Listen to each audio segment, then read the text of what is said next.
Hey everybody, this is Tom from Talent Guitar Works. And I had another subscriber call in yesterday and leave a message, and that's exactly how you need to get in contact with me. Myself, my friends, family, everybody is getting inundated with spam and robocalls, and I don't know what happened. This just started like in the last 3 weeks. So if you leave a message, I know you're not a spam bot, and I'll call you back. I don't mind giving advice, but the one thing you have to keep in mind is because I cannot visually inspect the guitar or touch it or measure it, I cannot give you the most accurate diagnosis possible. I can only give you my hypothesis of what it could be. So keeping that in mind, I don't mind talking to you. In fact, I had a great time talking to the guy from the Cleveland area yesterday, and he had just gotten a refret done on his Stratocaster, and he had a new bone nut put in, and he was getting an unfender twang out of some of the strings, and we went over some of the measurements that he took and all that, and I'm going to cover some stuff that I noticed gets omitted by some of the YouTube guys that teach you how to do bone nuts or teach you how to do setups, and I don't know if it's they forget to tell you to do it or they just get lucky and do it sometimes.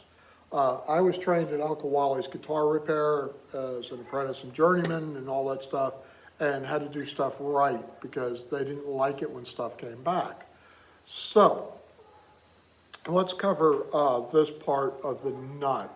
A lot of replacement nuts come when you say, I want a 1 11/16 wide nut. It's going to come with the string spacing on there. These are FPO marks, 4-position only. They haven't been cut to the correct depth, and they may be a little bit off. You have to check all this stuff. Some of these guys that are techs out there will just slap them in. The other thing is I see a lot of techs online and luthiers say, well, you file the nut slot nice and flat. Well, you don't. You file the back of it on a downward angle to give it a break angle. And especially on a Fender flat headstock, you need that break angle to keep your higher strings, your G, B, and E, from sounding like banjo strings.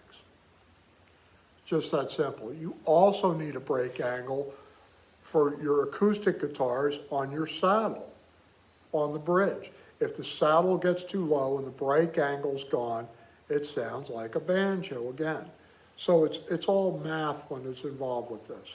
Now, the nut slot depth, the first thing I use are these, my feeler gauges. And they're at 12 thousandths through 20 thousandths. 12 thousandths is for the E string and the B string, and then it steps up respectively through the strings until I get to 20 thousandths of an inch between the top of the first fret and the bottom of the low E string. And that's how that measurement goes.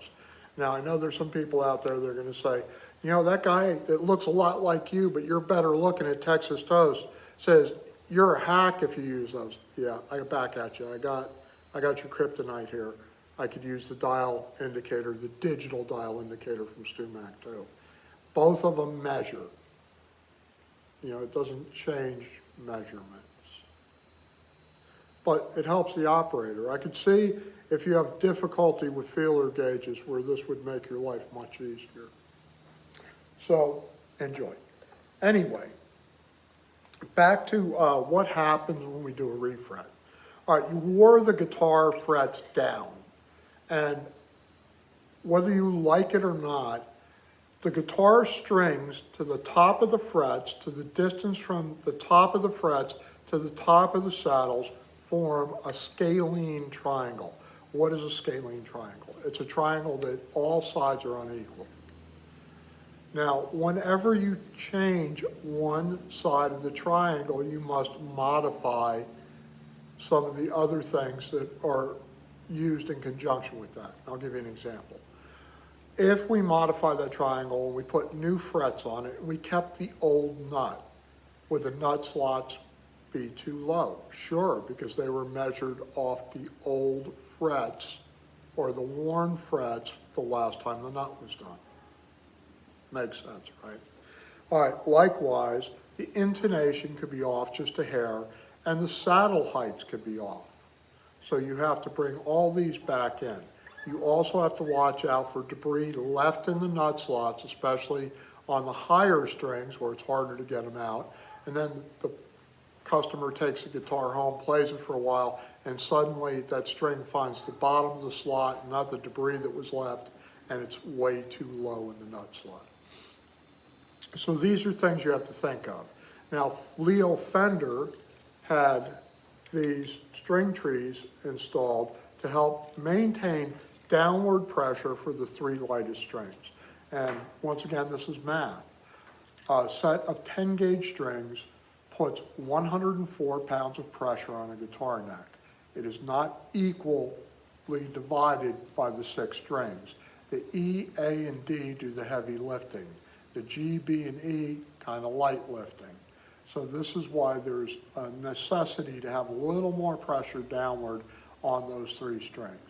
Now somebody's going to tell me right now that, hey, I've seen Fender Stratocasters that don't have string trees on them. Well, you are correct, because as the world turns and spins around, people get great ideas. One of the great ideas, I think actually came out of Spurzl guitars, was staggered posts on tuning machines. This high E post is much shorter than this low E post. It still maintains that downward pressure, and there is a break angle cut on this. So, having said all that stuff, that's what you're looking for. Sometimes when you hear hoof beats, think zebras, think giraffes, don't think horses all the time. It might not be the horses. Now, the last thing I'm going to bring up, and people go, oh my God, I never thought of that. Your guitar sounds different. You just got to refret time. Adjust your pickup height. The pickup is the inductor. It picks up the vibration off of the guitar string through its little band there above the magnet and transmits it through the shielded cable into the amplifier to produce a louder sound than is originally played. And Henry's is how they measure inductance. So all that nerdy stuff in there. I hope you guys enjoyed that. So raise your pickup height a little bit and see if your tone comes back to where you had it before. So these are the things you need to look at, and you have to take into consideration whenever you have a major piece of work done on your guitar. If you got an operation, you go to rehab. Well, this is the rehab portion. So this is Tom at Talent Guitar Works. Look forward to talking to you. We're going to have some live stuff going on here once the power is finalized in the shop and our tech stuff is up to date and standard for a live stream broadcast. And we're going to do those on Sunday afternoons, probably between 4 and 5 o'clock or 5 and 6 o'clock. Haven't decided yet, but stay tuned, subscribe, like the channel, and hope you guys have a great week. Bye.